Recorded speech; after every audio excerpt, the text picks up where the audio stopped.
What up, YouTube? Denny in Saigon. My name's Denny. I'm an American, but I live here in Ho Chi Minh City, Vietnam. Uh, this is a little different format than what I'm normally doing, and hopefully you like it.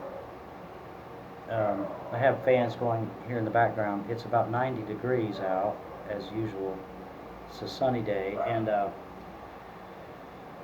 hopefully the noise from the fans won't destroy my video any worse than the noise from traffic. um, I get some questions, and usually I get the same questions over and over, and it involves having a degree in teaching. um, I guess it's just common sense, really, that if you're going to teach somewhere, anywhere, you're going to need a degree. Um, there's, ways to get degrees. You can, go to an online university or whatever. You can get a degree, but the point is, when you go to get a job here and also in Kampuchea, they want you to email them with your documents, So you should have all your documents ready to go in a folder, it's in a zipped up file. Um, you're going to have a degree from a university in a PDF form, with the university name on it and your name on it. And then you're going to have, TEFL certificate, same thing, PDF format. You'll have your passport, photo of your passport that you'll send with that. And ideally, you want a working visa, and the price on that kind of varies. It's like $200-300 or whatever for. They have 3 months and 6 months, but you need the government's permission to get it, and I go through one agency down on Walking Street, and the same place I've always went since I've come here, so I trust them with my passport. And but I can't always get a working visa. Sometimes I've been told I can only get, a tourist visa, so that's what I got. But ideally, you want a working visa, and you can get one for a year. That's the best bet. If you can get one, just get a working visa for a year. And I think the price will vary, but I think I paid maybe $400 or $500 or something for a year, maybe. But don't quote me on that because I could be wrong. I don't really recall. And I'm going to get maybe a 5-year. I don't know. I'm looking into my options because I'm married now, so I can get maybe a 5-year visa, but I'm not sure if that's a business visa or not. So I'm not real clear on that. You can probably find out that information online, or maybe you can't. I don't know. Usually, I have to ask people for questions like that because you can find things online, but that may not. It may not be. It may not be relevant to your particular case. Like I always say, your results may vary. Let's see.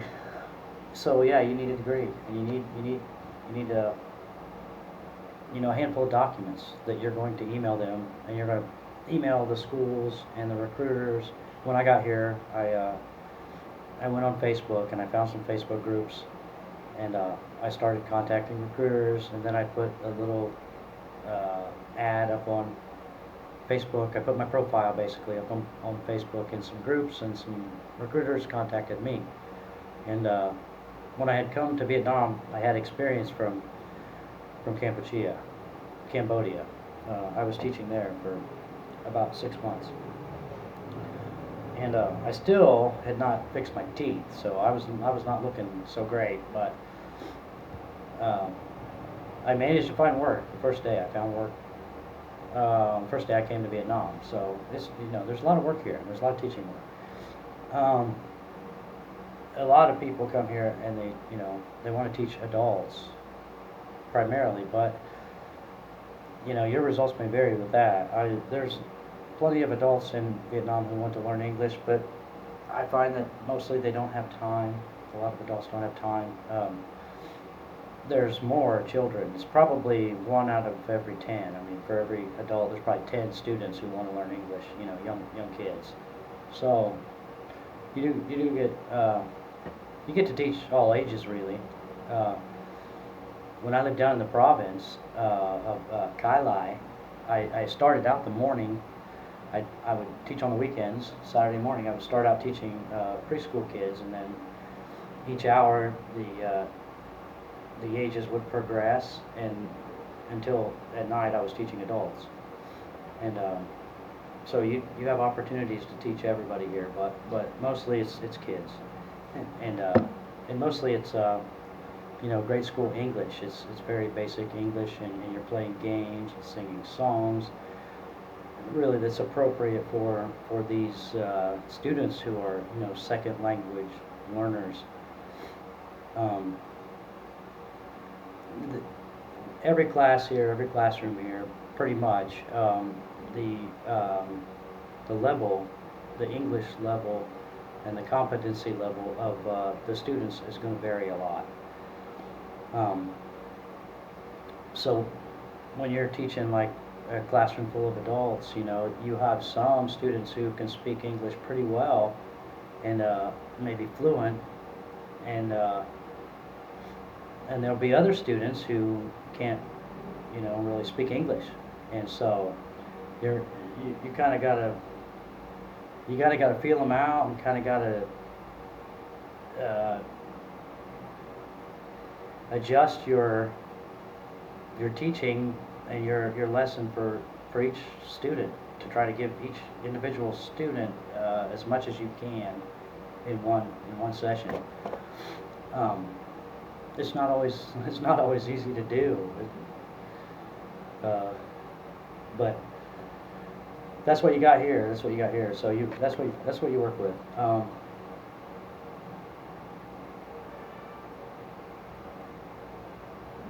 It's a lot of fun though. It's a lot of fun teaching, and I really enjoy teaching. I enjoy teaching, you know, young kids, and I enjoy teaching adults, and any age between. I was teaching. Like I said, I mostly teach kids, but the other day I was teaching. The other night I was teaching teenagers. They were about maybe 14, 15, 16, and their English is pretty good. They're almost fluent. Most of them are fluent and almost fluent. So we played a game called Stop the Bus. We had a lot of fun.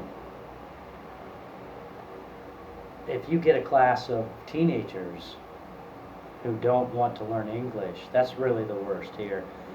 You know, all the adults, if they show up for class, they want to learn English. They've paid for it and all that.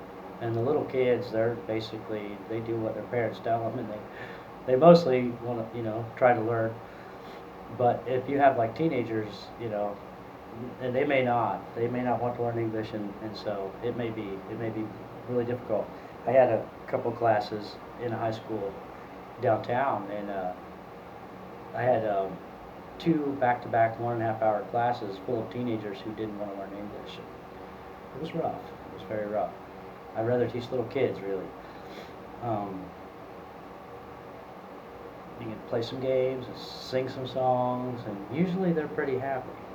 You can play whatever, you know, hokey pokey, or you know, wheels on the bus, or whatever. There's a lot of stuff. You can find music that's appropriate for them.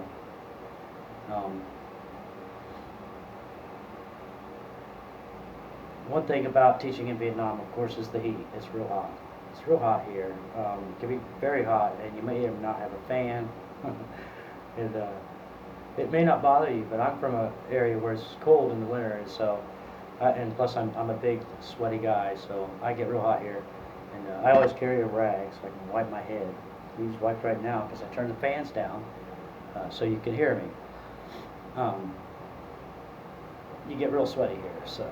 And finding clothes here, you know, is not easy at all. Unless you're real small. If you're a very small person, you can probably find clothes here. But finding clothes to fit me, I normally have to have everything made, or I have to get it somewhere else. Your results may vary on that. comfortable clothes is a big deal when you're teaching English, especially if you're a guy and stuff. You really need, pants that you can move around in. If you're teaching little kids, a lot of times you're teaching in little tiny child-sized chairs. You have to sit down where they are, and so you need pants to stretch. You don't want to blow out your pants while you're teaching. Bus riding on a motorbike, you need comfortable pants. It's just not, that'll make your day really, really long if you have uncomfortable clothes here. So the right fabric and everything is a big deal. Finding clothes that fit you is a big deal here. So bring them when you come. It's important. Everything here is there's a lot of besides the heat. You got the traffic. The traffic is a dangerous thing here. You got to be very careful about traffic, and you will have to travel here. Really, there's hardly. I don't know how you can do it. I've managed to find work up here in one area, a small area up in Ho Chi Minh City. But I used to teach in the province, see, and if you go to the province to take a teaching job, usually what happens is there are many towns around the province, and they may be many kilometers apart, and you will end up having to drive from school to school to teach in the dark, in the rainy season. The traffic's bad, the roads are not good, a lot of people don't have lights here. It's dangerous, it's quite dangerous. And it's actually less dangerous here in Saigon, where it's well lit, and at least it's just, I think my farthest center is maybe 15 blocks or whatever. So, it's not far. So getting around is kind of a big deal. You're trying to find a full-time job here where they're going to pay you a nice hourly rate for a full-time schedule. I haven't been able to find anything like that. I've found that I have to put together part-time jobs really to make it a decent hourly rate. But your results may vary, depending upon your skills and stuff. I was not a teacher. I've always worked in lots of other fields, but I don't have an education in teaching. But I'm a native speaker, and I can I can entertain kids, and I can communicate. Basically, I can help them. So I guess that's why I find it easy. The teaching material is not always the greatest, and you may have to bring your own teaching material. I made my own slides and flashcards. I haven't printed them out, but I have them online so that I can use them on my phone. For example, I was giving an exam yesterday, and little kids speaking test, and they want me to ask them the question, who is she? But they didn't provide me anything, so I don't have so I had my phone. I just used my phone, and I showed them a picture of a family and pointed at mom. So sometimes you need your own material. Maybe it's better if you make your own material. I made a lot of slides, like I said, animals and food, and it takes a long time, but I made quite a few. I even made Christmas slides the other day because they want to learn about Christmas.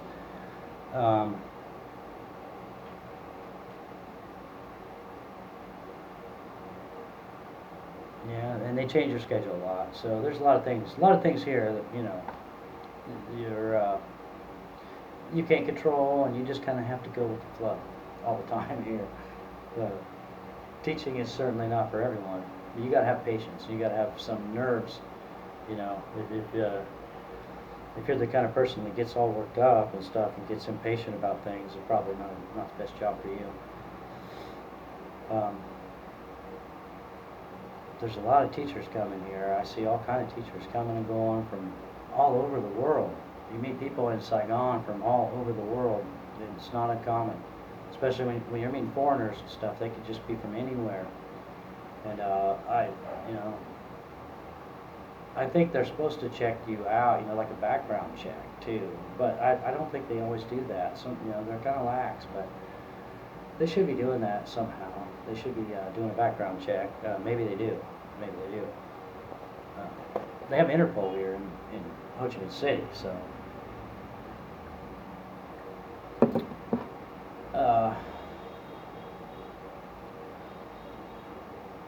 they probably check some sort of a global database. I don't know.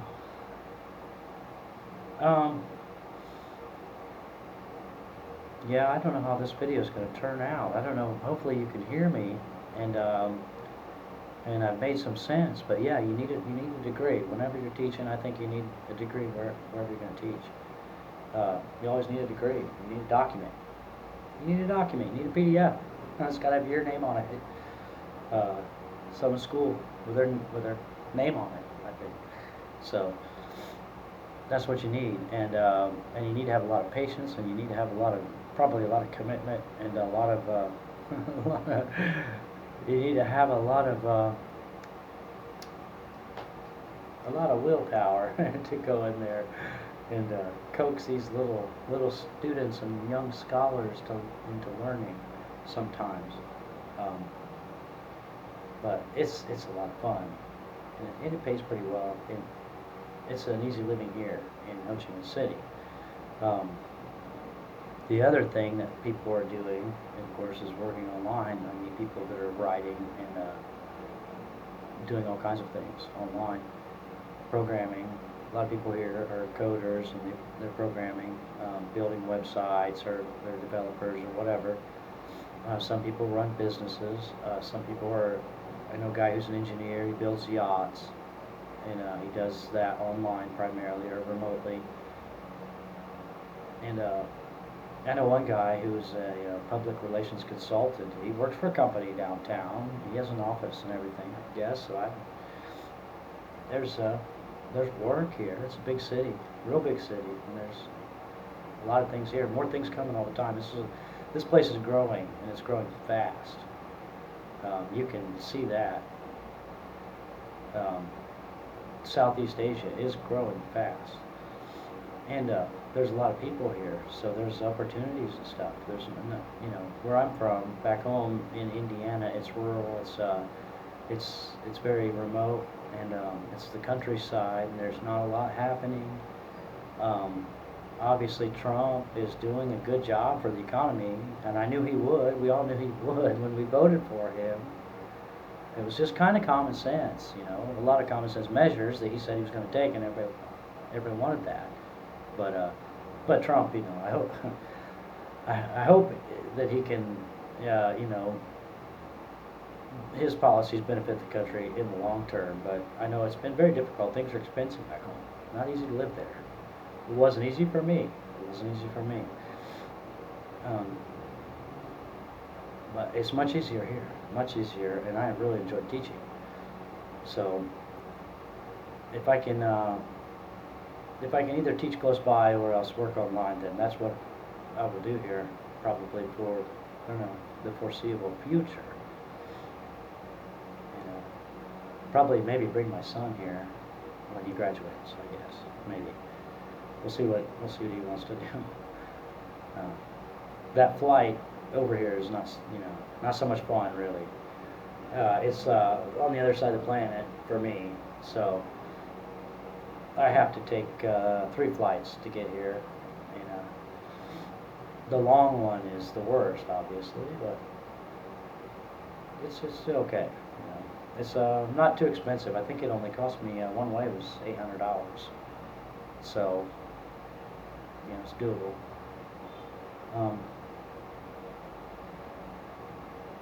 Not sure if I have anything else I want to talk about. I'm not sure if anyone's going to like this format or not, and it's 20 minutes long. I can see myself now, so I can see how much time I've taken up. And I guess I better cut this video short, because 20 minutes is a long time for my subscribers, probably. Thanks for watching my videos if you are, and if you have more questions, you can email me at denny@bdenny.com, or you can you can PM me or whatever, put the question down below.